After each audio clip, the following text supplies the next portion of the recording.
While in Vietnam, we encountered a prosperous, growing country that was well on its way to becoming what most would consider first world. However, with all this growth, it had not come without its pains, namely in the environmental realm of the country, where the pains like soil erosion, biological contamination of local streams, infrastructure issues, and what seems to be a general lack of care for the environment that the people of this country live in were all seeing. However, whether this last statement is true or not is up to debate and what we aim to answer. From a long-term management standpoint, there are many environmental issues in Vietnam, such as soil mining and intensive logging. Additionally, the farm practices that were used, seen by our mentor Jim, brought up concerns in water quality and soil erosion. Now we will hear firsthand from Jim. I don't see a lot of arable land in Vietnam from our tour that's even available or accessible that would have water, that would have soil, that in terms of topsoil. We saw some very mountainous areas being cropped with oranges, tea, and such, and very, 30, 40, 50% slopes. And those lands are very fragile in terms of topsoil management. So that kind of scared me a little bit. But in my show, while we were in the country, we were able to hear from students and faculty at the Vietnamese National University of Agriculture, particularly concerning the environmental state of the country. For instance, the high levels of dioxin still found in the soil and more than 2 million hectares of damaged forest from the war, along with 2.5 million bomb holes dotting the country and creating major water issues. There was also population pressures on the environment, causing high-risk areas to be used for farming and inadvertently causing soil erosion and fertility issues. There has been some push for the government to create more sustainable environments and promoting small-scale ecotourism.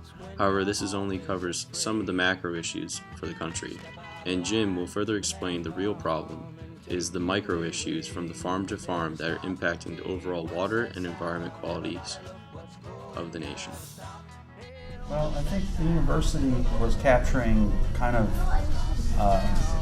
macro issues at 30,000 feet, so to speak. They're looking at the whole country.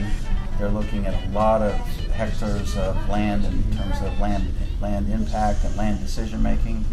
And I think the individual farmer is, really not thinking about, in terms of the macro level. And that's really kind of where I feel like my family was with our farm in Indiana 20 years ago. We didn't really, till we received education and programming outreach from the government, like the Natural Resource Conservation Service, we tended not to think about our impact on the watershed and, downstream from us, how we were impacting the water quality. So I don't think it's a error or a shortfall on anybody's part. I think it's recognizing the need, and the university obviously in their presentation recognizes that there is a need for outreach and for education, hence the extension programming, the other outreach efforts that they're trying to make, but it's definitely more difficult. This short-term overuse of the environment was amplified when we visited the markets. There we saw many endangered and threatened species that are being sold for profit and not for long-term sustainability. The markets also showed us many food security risks. Many of these things being sold would not have met the food biosecurity standards of the West. In the next video, you can see various meat products being cleaned and the water then being washed down collectively into a drain. This drain likely led out into a nearby environment, potentially exposing local wildlife to dangerous pathogens or diseases. This, however, was not the only water quality issue, namely with the overuse of fertilizers in the rice fields where algal blooms were observed. This contaminated water then flowed into the drainage ditches, which all converged into a local stream, as you can see in the next video. These contaminated waterways are where local livestock as well as people obtain their food sources from, and inadvertently expose themselves to the dangers of overly high levels of nitrate as well as toxins such as microcystins.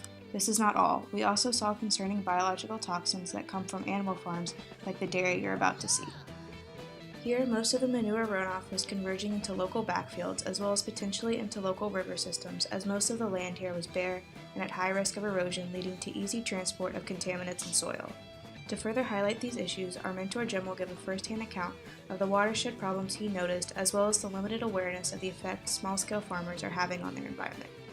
But we did see a lot of agricultural land resources utilized very intensively, and intensive in terms of production, in terms of area, a lot of encroachment with urbanization, and that's one of the issues. Just thinking about water, and again, we didn't have the metrics to test water quality for oxygen level, for looking at turbidity, but it just from a very superficial evaluation, we sure saw a lot of water that was not clear and pristine.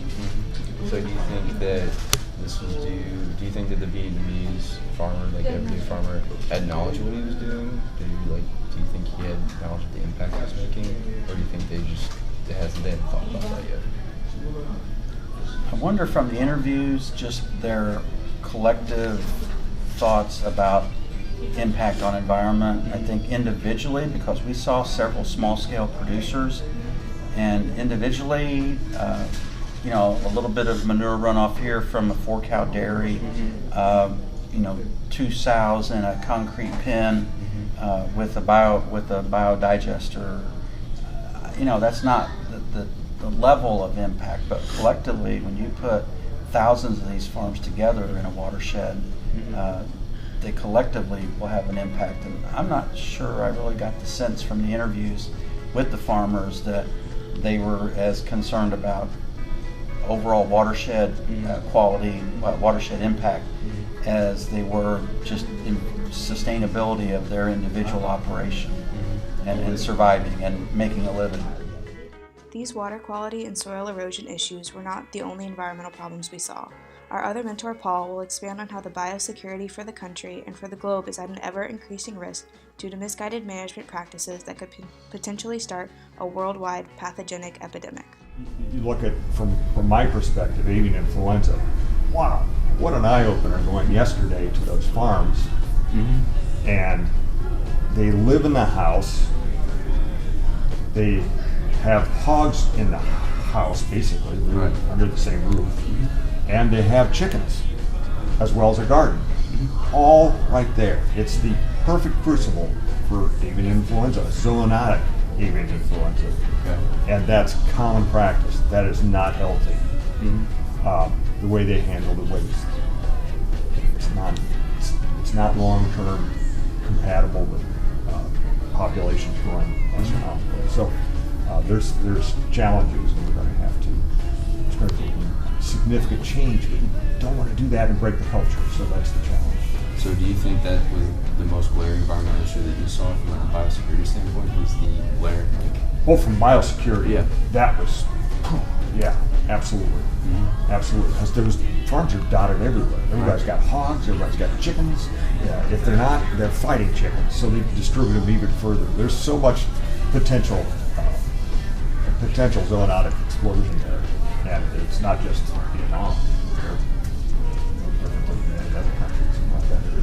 So would you say that within the next 20 years you could see an outbreak happening in Vietnam or China? I could see it not happening, but I could definitely see it happening. Oh yeah. And these things don't stay in borders. It could be 20 or it could be 1918. In Vietnam right now, there is little awareness of the ease with which avian influenza can spread. As Paul mentioned, the open duck farms as well as the fighting cocks and the regular movement of these birds causes high rates of intermixing between the various bird populations. This can potentially affect birds outside of the country due to the migratory paths that waterfowl in particular take and the ease of transfer of avian influenza, as Paul will continue to explain. Right. Now, wild waterfowl are definitely a major concern. You can't hardly control that. And if you look at the flight patterns of the wild waterfowls and wild species, it's really interesting because you usually think you have the Asian strains, you have the European strains, and you have the American strains, but they all merge up north in the Arctic, and they intermingle, and so you get more chance for genetic shift and drift there. So something that may become start out as a problem in Southeast Asia will eventually move up, mix with other birds, and they can get it. Some of these viruses don't last. Some of them do. You know, there's so many variables, but they can come right down and they can go into mix with our U.S. strains. There's 4 flyways in the United States. They can mix with any one of those, and come on down and we could share all that. I don't want people to take away the wrong message. The right message is, there's a lot of problems out there, and we're doing. I feel we do. Right. But and these are some predominant examples of how we shouldn't, but are dominant throughout this part of the world. But I don't want anybody to start relaxing here. Nevertheless, as Jim, Paul, and we have stated, Vietnam has a lot of potential to grow in the global agricultural community, but we will need to make a lot of cultural changes as well as implement effective government, leadership, and incentives in order to reach its potential success, or else they may succumb to the potential growing pains that we have seen.